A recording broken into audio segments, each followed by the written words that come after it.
Hello बच्चों, एक बार फिर से हम आपके सामने ट्रांसक्रिप्शन टॉपिक को लेकर आए हैं। यहाँ ट्रांसक्रिप्शन का पार्ट 2 आपको सामने दिख रहा है।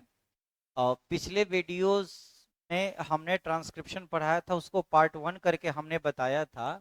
और जहाँ तक ट्रांसक्रिप्शन में हमने वो टॉपिक कराया था आपको, उसी टॉपिक को थोड़ा सा अब आगे और बढ़ाना है। और ये पार्ट 2 आप जब कंप्लीट कर लेते हैं तो ट्रांसक्रिप्शन का ये टॉपिक आपका पूरा हो जाता है, ठीक है। और ये हमारा 12th क्लास का जेनेटिक्स जो चल रहा है, चैप्टर नंबर 6 मॉलिक्यूलर जेनेटिक्स, उसी मॉलिक्यूलर जेनेटिक्स का ये टॉपिक है, ठीक है। तो हम लोग आज इसको पूरा करेंगे, ओके। हम लोग आज इसको पूरा करने जा रहे हैं, हमारा ये ट्रांसक्रिप्शन का टॉपिक, ठीक है। और फिर इसके बाद जो टॉपिक है वो हम लोग पूरा करेंगे। हालांकि काफ़ी थोड़ा लंबा टाइम लग गया, हम कहीं बिजी थे। तो भाई अब हम लोग आगे यहाँ से चलते हैं। ट्रांसक्रिप्शन अनुलेखन पार्ट 2 बाय मी। तो भाई आगे चलते हैं, चलिए। अब यहाँ से हम लोग शुरुआत करते हैं ट्रांसक्रिप्शन टॉपिक, जहाँ पर हमने आपको ड्रॉप किया था कि भाई ट्रांसक्रिप्शन क्या है। तो ऑलरेडी हम थोड़ा बहुत ये बात जानते हैं बड़े अच्छे से कि डीएनए से इंफॉर्मेशन आरएनए पर जाता है, ठीक है। डीएनए से इंफॉर्मेशन आरएनए पर जाता है, या यूं कहिए आप कि एमआरएनए खास करके डीएनए के कोड को, सूचना को, इंफॉर्मेशन को जब अपने लैंग्वेज में ट्रांसलेट कर लेता है, अपने लैंग्वेज में बदल लेता है, तो ये प्रोसेस ट्रांसक्रिप्शन होता है, ठीक है। डीएनए के इंफॉर्मेशन को आरएनए में कोड कर देने का प्रोसेस ही ट्रांसक्रिप्शन है। देखिए, हम लोगों के बॉडी में जो डीएनए है, उस डीएनए के पास कुछ खास इंफॉर्मेशन होता है, और वो इंफॉर्मेशन उसके लायक नहीं होता है, वो उस इंफॉर्मेशन के अकॉर्डिंग काम कर नहीं पाता है, वो अपना काम आरएनए से करवाता है, ठीक है। तो इसके लिए जरूरी होता है कि आरएनए उस डीएनए के कोड को समझ सके, आरएनए उस डीएनए को समझ सके कि वो क्या कहना चाहता है। तो आरएनए जो है ना, डीएनए के कोड को अपने भाषा के कोड में बदल लेता है। और ये प्रक्रिया कैसे होती है वही हम लोग पढ़ रहे हैं, जिसका पार्ट 1 ऑलरेडी हम लोग कर लिए थे, पार्ट 2 हम करने जा रहे हैं। अगर आपको पार्ट 2 दोबारा से समझना होगा तो इसके लिए आपको ना पार्ट 1 वाला वीडियो ट्रांसक्रिप्शन का एक बार फिर से देखना होगा, तब जाकर पार्ट 2 समझ में आएगा। डायरेक्टली आप पार्ट 2 पर आओगे तो आपको समझ में नहीं आएगा। इसीलिए आप पहले पार्ट 1 एक बार रिवाइज करो, फिर जाके पार्ट 2 पर आओ, ठीक है। तो चलो भाई, हम लोग यहाँ से शुरुआत करते हैं, ठीक है ना। यहाँ से हम लोग शुरुआत करते हैं।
ये हमारे पास ऑलरेडी वीडियोस हैं, सॉरी स्क्रीन है।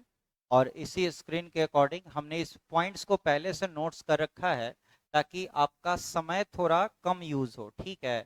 समय थोड़ा कम यूज होगा ना, तो आप इसको कम समय में ज़्यादा इसको कर सकते हो। इसलिए हमने इसको थोड़ा पहले से ही रिटन फॉर्म में डाल दिया है। ठीक है, तो चलो हम इसको अब देखने जा रहे हैं कि क्या टॉपिक है हमारा। ओके ना, तो हमारा क्या टॉपिक है पहले हम उसको देखने जा रहे हैं। ठीक है, तो इसी टॉपिक के साथ हम लोग आगे बढ़ते हैं। हमारा जो ट्रांसक्रिप्शन का टॉपिक आता है, तो ट्रांसक्रिप्शन के टॉपिक में हम सबसे पहले यहाँ पर एक छोटा सा पॉइंट दे रहे हैं। हमने यहाँ पर आपको बताया है, यहाँ से हम समझते हुए चलते हैं। देखिए विद्यार्थी, यहाँ क्या हम बताने जा रहे हैं। ठीक है, तो यहाँ पर हमारे पास जो टॉपिक है ना, उसके अकॉर्डिंग हम यहाँ पर देखेंगे। देखिए, लास्ट टॉपिक भी आपके पार्ट 1 में ट्रांसक्रिप्शन यूनिट से रिलेटेड है। उसी ट्रांसक्रिप्शन यूनिट को थोड़ा हम बढ़ाए हैं। ठीक है ना, और हमने यहाँ पर कुछ चर्चाएं की हैं ट्रांसक्रिप्शन यूनिट के साथ जीन को लेकर। ट्रांसक्रिप्शन यूनिट के साथ जीन को लेकर हम कुछ यहाँ पर आपको बढ़ा रहे हैं। जैसे हमने एक पॉइंट आपको पहले से बताया, हमने एक पॉइंट पहले से बताया कि segment of DNA is called gene. ये तो वैसे भी आप जानते हो, फिर भी हमने यहाँ बताने का कोशिश करा है ताकि थोड़ा सा इसको हम रिलेट कर सकें। तो हम ये बात पहले से जानते हैं कि डीएनए के सेगमेंट को हम क्या कहते हैं, जीन कहते हैं। ठीक है ना, और हमें यह भी बात पता होता है कि जो क्रोमोजोम होता है वह क्रोमोजोम डीएनए का बना होता है। क्रोमोजोम भी किस चीज का बना होता है, डीएनए का बना होता है। और तब हम आते हैं अपने इंपॉर्टेंट पॉइंट की ओर, जिसका नाम है सेगमेंट ऑफ डीएनए। फिर से हमने यहाँ लिख दिया सेगमेंट ऑफ डीएनए, हमने यहाँ भी लिखा था सेगमेंट ऑफ डीएनए। तो यहाँ सेगमेंट ऑफ डीएनए जीन कहला रहा है, जीन कहला रहा है। और यहाँ सेगमेंट ऑफ डीएनए सिस्ट्रॉन कहलाता है। यहाँ ध्यान दीजिएगा, यहाँ सेगमेंट ऑफ डीएनए को हम सिस्ट्रॉन कह रहे हैं। यानी कहीं ना कहीं ये वाला सिस्ट्रॉन जो है इस वाले जीन से कंसर्निंग है। यानी कि कहा जा सकता है कि जीन का एक हिस्सा या डीएनए का एक हिस्सा जिसका ट्रांसक्रिप्शन होना होता है, जिसका कोड बनना होता है, ट्रांसक्रिप्शन में कोड ही बनता है, तो जिसका कोड बनना होता है उस स्ट्रक्चर को हम लोग सिस्ट्रॉन के नाम से जानते हैं। ठीक है ना, तो हमारे पास ये पॉइंट आ गया। ठीक है, अब जरा थोड़ा सा और एक पॉइंट आगे बढ़ते हैं हम लोग, एक पॉइंट और आगे बढ़ते हैं। तो जरा देखने का प्रयास कीजिए, समझने का प्रयास कीजिए। कहता है क्या, कहता है क्या कि जैसे कि दूसरे शब्दों में इसी बात को हम क्या कह रहे हैं, इन अदर वर्ड्स, कहता है कि सेगमेंट ऑफ स्ट्रक्चरल जीन, है ना। तो स्ट्रक्चरल जीन क्या होता है, ट्रांसक्रिप्शन के फर्स्ट वीडियो में आप देखिएगा पार्ट 1 में कि स्ट्रक्चरल जीन क्या होता है। फिर भी एक लाइन आपको हम बता देते हैं, स्ट्रक्चरल जीन जीन का वह हिस्सा होता है, वह पार्ट होता है जिसका ट्रांसक्रिप्शन असलियत में किया जाता है। ठीक है ना, structural gene is the part for that is important for transcription, है ना। तो डीएनए का एक पार्ट होता है, structural gene is the part of DNA that is used for coding, है ना, ड्यूरिंग ट्रांसक्रिप्शन प्रोसेस। ठीक है, तो सेगमेंट ऑफ स्ट्रक्चरल जीन की बात होती है, इज यूज्ड फॉर ट्रांसक्रिप्शन, उसी की हम बात कर रहे हैं। और उसी पार्ट को हम लोग सिस्ट्रॉन के नाम से जानते हैं। यानी स्ट्रक्चरल जीन का वह टुकड़ा, वह हिस्सा, वह भाग जिसका ट्रांसक्रिप्शन होना होता है, उसको हम लोग सिस्ट्रॉन के नाम से जानते हैं। ये बात आप याद रखना। दूसरा एक पॉइंट और मेंशन किए हैं कि किसी यूकैरियोटिक सेल में, यूकैरियोटिक सेल एक डेवलप सेल होता है ना, तो कहता है किसी यूकैरियोटिक सेल में ट्रांसक्रिप्शन यूनिट जो है, यानी जिस इकाई का, जिस यूनिट का, डीएनए के जिस हिस्से का ट्रांसक्रिप्शन होना होता है वो स्पेसिफिक होता है। ये बात याद रखिएगा। कहते हैं कि यूकैरियोटिक सेल में डीएनए का एक खास हिस्सा होता है जिसका उपयोग कोडिंग के लिए किया जाता है। तो उस छोटे से हिस्से में एक ही हिस्सा होता है, तो कहते हैं कि ओनली वन पार्ट होता है या उस ओनली वन सिस्ट्रॉन होता है, इसलिए इसका नाम मोनोसिस्ट्रॉन होता है। ठीक है ना। तो एक बार फिर से आप देखिएगा कि ट्रांसक्रिप्शन यूनिट को लेकर यूकैरियोटिक सेल में एक ही पार्ट का, एक सिस्ट्रॉन का जब ट्रांसक्रिप्शन होना होता है तो उसको हम लोग मोनोसिस्ट्रॉन के नाम से जानते हैं। ठीक है।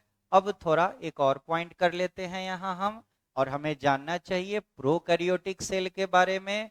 तो प्रोकैरियोटिक सेल कहता है कि प्रोकैरियोटिक सेल में जो ट्रांसक्रिप्शन यूनिट होता है वह एक सिस्ट्रॉन का नहीं होता, बहुत सारे सिस्ट्रॉन का होता है। तो बहुत सारे सिस्ट्रॉन का होने के कारण इसका नाम पॉलीसिस्ट्रॉनिक हो जाता है। ऐसा डीएनए जिसके बहुत सारे पार्ट का, सिस्ट्रॉन का अगर कोडिंग बनना है, ट्रांसक्रिप्शन होना है, तो हम इसको कहते हैं पॉलीसिस्ट्रॉनिक। क्या कहते हैं? पॉलीसिस्ट्रॉनिक कहते हैं। ये इंपॉर्टेंट बात है कि पॉलीसिस्ट्रॉनिक मोनोसिस्ट्रॉनिक क्या है। तो पॉलीसिस्ट्रॉनिक प्रोकैरियोटिक सेल में और मोनोसिस्ट्रॉनिक यूकैरियोटिक सेल में होता है, ये हमें पता होना चाहिए। ठीक है ना। अब पॉलीसिस्ट्रॉनिक और मोनोसिस्ट्रॉनिक को प्रोकैरियोटिक सेल और यूकैरियोटिक सेल के रेस्पेक्ट में फिगर से हम समझने जा रहे हैं। देख लीजिए। अब यहाँ पर आप देखिए, हमने यहाँ लिख दिया जैसे यूकैरियोट्स। अब यूकैरियोट्स का अगर ये डीएनए है, ये डीएनए किसका है? यूकैरियोट्स का ये डीएनए है। ये डीएनए यूकैरियोट्स का है। ठीक है ना। और इस डीएनए में जैसे हम दे देते हैं 3 प्राइम 5 प्राइम, है ना, यहाँ पर, और यहाँ भी दे देते हैं जैसे इसका नाम 5 प्राइम टू 3 प्राइम। तो अगर ये यूकैरियोट्स का डीएनए है तो इसमें इस छोटे से हिस्से को देखो, जो हम यहाँ पर डिनोट कर रहे हैं, ये एक छोटा सा हिस्सा सिस्ट्रॉन के नाम से जाना जाता है। तो एक ही सिस्ट्रॉन है, इसलिए इसका नाम यहाँ पर मोनोसिस्ट्रॉनिक कहलाता है। मोनोसिस्ट्रॉनिक कहलाता है। इसीलिए हम यहाँ पर लिख दिए हैं पहले से ही, यूकैरियोटिक सेल के डीएनए में मोनोसिस्ट्रॉनिक का कैरेक्टर अवेलेबल होता है। यूकैरियोटिक सेल में मोनोसिस्ट्रॉनिक होता है। लेकिन जैसे ही जब हम प्रोकैरियोटिक सेल की यहाँ जब बात कर रहे हैं, तो प्रोकैरियोटिक सेल में भी वही बात यहाँ पर होती है। थोड़ा सा डिफरेंस कर लेते हैं। तो प्रोकैरियोटिक सेल कहता है कि प्रोकैरियोटिक सेल में आप यहाँ देखो तो बहुत सारा सिस्ट्रॉन का निर्माण यहाँ होता है। तो यहाँ से लेकर यहाँ तक सिस्ट्रॉन अवेलेबल है, यानी अनेकों सिस्ट्रॉन यहाँ अवेलेबल है। यानी ये पॉलीसिस्ट्रॉनिक स्ट्रक्चर बनाने का काम यहाँ करता है। तो प्रोकैरियोटिक सेल में पॉलीसिस्ट्रॉनिक और यूकैरियोटिक सेल में मोनोसिस्ट्रॉनिक का स्ट्रक्चर यहाँ अवेलेबल होता है। ठीक है ना। तो हम लोग ये बात अभी अभी देख रहे हैं कि मोनोसिस्ट्रॉनिक क्या है, पॉलीसिस्ट्रॉनिक क्या है। मोनोसिस्ट्रॉनिक किस में होता है और पॉलीसिस्ट्रॉनिक क्या होता है, तो इसको आप फिगर से एक बार फिर से देखकर समझने का प्रयास करोगे। ठीक है ना। चलो, अब हम लोग इसमें आगे के टॉपिक में पहुंचते हैं कि आगे का टॉपिक कहना क्या चाहता है। तो जरा यहाँ देखोगे आप आगे के टॉपिक में। ठीक है। आगे के टॉपिक में यहाँ आ जाओ। अब हमारे पास एक स्ट्रक्चर यहाँ पर पढ़ना है। हमारे पास हेडिंग है, और वो हेडिंग ये है कि ट्रांसक्रिप्शन कैसे होगा, ट्रांसक्रिप्शन प्रोकैरियोटिक सेल में कैसे होगा, है ना। तो हमारा ऑलरेडी हेडिंग ही है कि ट्रांसक्रिप्शन इन प्रोकैरियोटिक सेल। ठीक है। Transcription in prokaryotic cell. एक जरूरी बात यहाँ पर देखो, हमने यहाँ एक फिगर ड्रॉ करा है रेक्टेंगल शेप में, आयताकार रूप में, और इस शेप को, इस स्ट्रक्चर को हम बैक्टीरियल सेल कह रहे हैं। और बैक्टीरियल सेल प्रोकैरियोटिक सेल का एक एग्जाम्पल हो सकता है। ठीक है ना। या जो बैक्टीरियल सेल है प्रोकैरियोटिक सेल का एक एग्जाम्पल हो सकता है। और हमें ये बात बड़े अच्छे से जानना चाहिए कि किसी बैक्टीरियल सेल या प्रोकैरियोटिक सेल में न्यूक्लियस नहीं होता है ना। इसमें कोशिका द्रव यानी साइटोप्लाज्म तो होता ही है।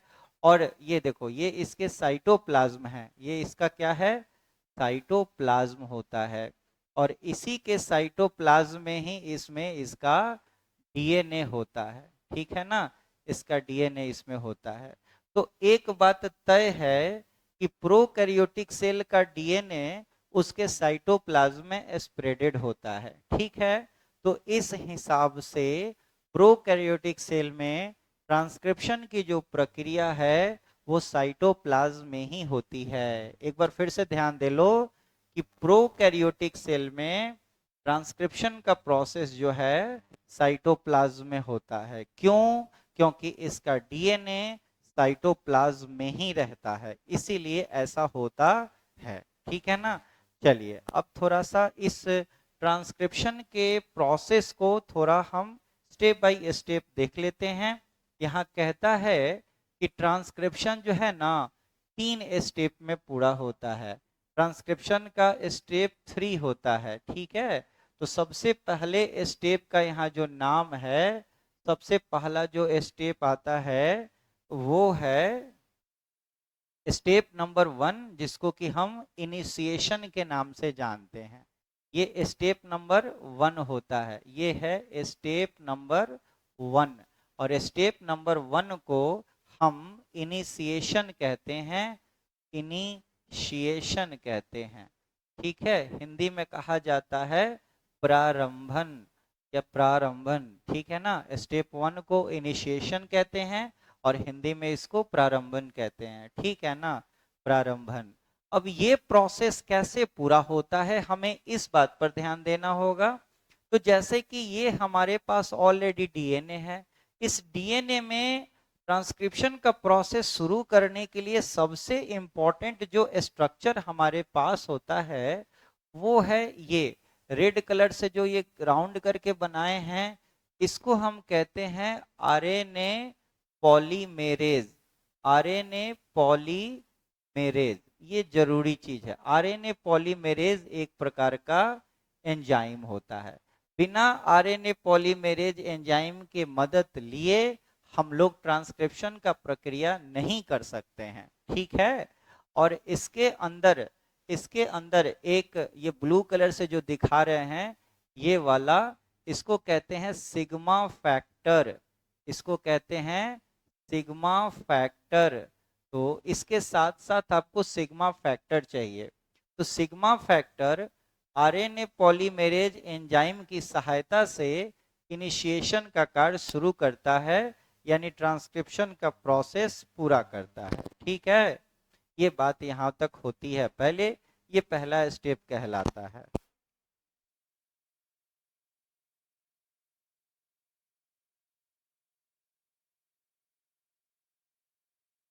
तो ये आपको समझ में आ गया होगा। अब हम लोग आगे इसके चल रहे हैं, हम लोग इसके सेकेंड स्टेप की बात करने जा रहे हैं। हमारे पास इसका सेकेंड स्टेप है, ये हो गया स्टेप नंबर 2, ठीक है ना। हम लोग इस स्टेप की बात करने जा रहे हैं, ये कहलाता है स्टेप 2, ठीक है ना। ये स्टेप नंबर 2 है और इसका नाम होता है इलोंगेशन।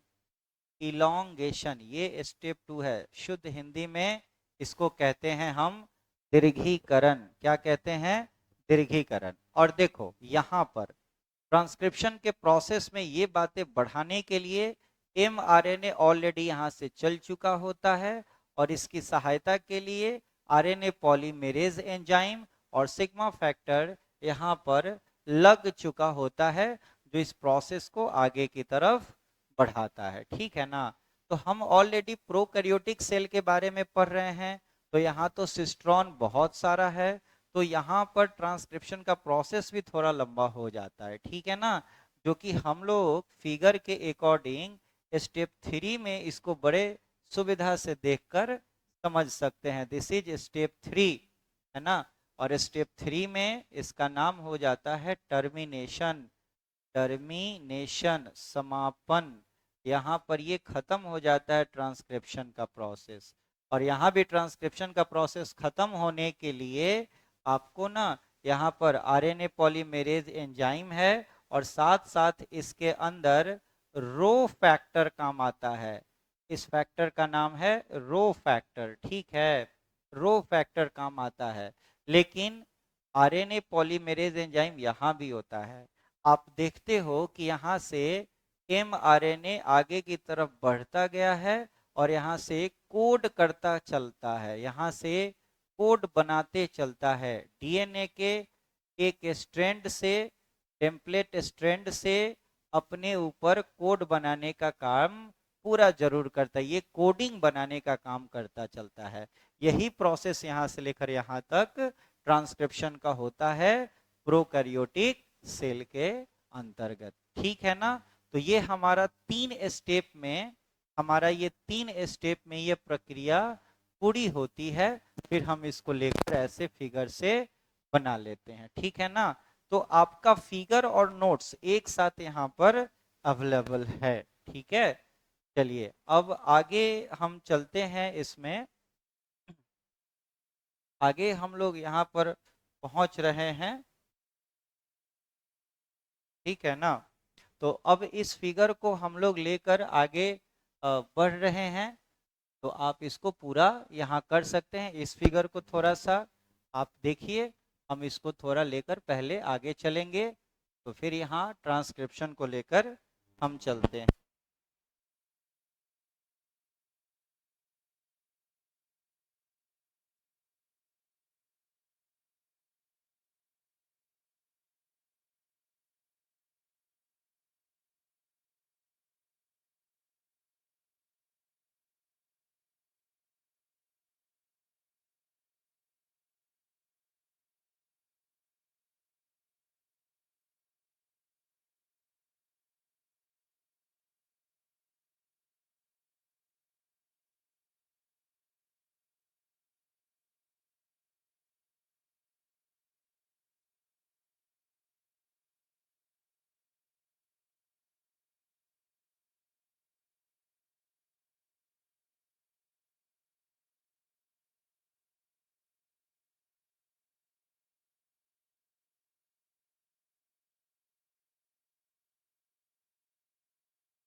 तो यहाँ पर एक बार फिर से यहाँ के टॉपिक को थोड़ा सा आप समझने का कोशिश करेंगे कि हम यहाँ बताने जा रहे हैं। हमारा टॉपिक है transcription in eukaryotes, eukaryotic cell की हम चर्चा करने जा रहे हैं। देखो भाई, यूकैरियोटिक सेल में एक नॉर्मल सेल होता है। नॉर्मल सेल के ये अंदर न्यूक्लियस होता है। ये बात देखिए, ये है न्यूक्लियस, ठीक है ना, केंद्रक होता है। और न्यूक्लियस के अंदर होता है इसका डीएनए, ठीक है। तो एक वो बात कॉमन है यहाँ पर कि यूकैरियोटिक सेल में ट्रांसक्रिप्शन का जो प्रोसेस होता है वह न्यूक्लियस के अंदर होता है। फिर से, यूकैरियोटिक सेल में डीएनए न्यूक्लियस के अंदर है, इसीलिए ट्रांसक्रिप्शन का प्रोसेस न्यूक्लियस के अंदर होता है। ठीक है ना, ये बात यहाँ पर चाहो तो आप लिख भी सकते हो। ठीक है, कि process of transcription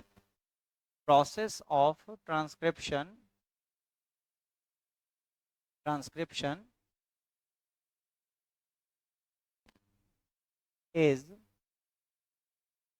occurred in